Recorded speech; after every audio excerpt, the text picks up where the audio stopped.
2015ஆம் ஆண்டு அஜய் நானமுத்து இயக்கத்தில் அருள்நிதி நடித்து வெளியான டிமாண்டிக் காலனி படம் அப்படிங்கிறது ரசிகர் மத்தியில் பெரும் வரவேற்பு பெற்றிருந்தது. குறிப்பாக 2 கோடி மதிப்பில் எடுக்கப்பட்ட இந்த படம் 25 கோடி வரை பெற்று மிகப்பெரிய ஒரு வெற்றியும் கொடுத்திருந்தது. அதன் பிறகு 2024ஆம் ஆண்டு வெளியான டிமாண்டிக் காலனி 2 படம் அப்படிங்கிறதும் மிகப்பெரிய ஒரு வெற்றியை கொடுத்திருந்தது. ஏன் அப்படின்னா 25 கோடியில் எடுக்கப்பட்ட இந்த படம் 80 கோடி வரை வசூலை பெற்றிருந்தது.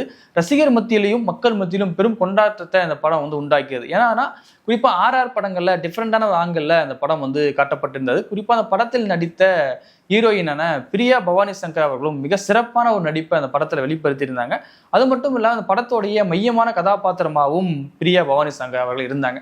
அதன் பிறகு டிமாண்டிக் காலனி 3 படத்தோடைய டீசர் வெளியாயிருந்த போதும் அதோடைய ரிலீஸ் தேதி அப்படிங்கிறது தொடர்ச்சியாக தள்ளி போயிட்டே இருந்த சூழல்ல இப்போ படக்குழு அதுக்கான அதிகாரப்பூர்வ ரிலீஸ் தேதியை அறிவிச்சிருக்காங்க. செப்டம்பர் 11ஆம் தேதி டிமாண்டிக் காலனி 3 படம் திரைக்கு வர இருக்கு. அது மட்டும் இல்லாமல் முந்தைய பாகத்துல எப்படி ஹீரோயினை மையமா வச்சு இந்த படம் கதை நகர்ந்ததோ இந்த படம் டோட்டலா டிஃப்ரெண்டா இருக்கும் அப்படின்னு படக்குழு சைட்ல சொல்லப்படுது. இந்த படத்தோடைய வெளியீட்டுக்காகவும் ரசிகர்கள் தொடர்ச்சியா வெயிட் பண்றாங்க. ஏன்னா RR படங்கள்ல மிக முக்கியமான படமாகவும் டிமாண்டிக் காலனி பார்க்கப்படுது.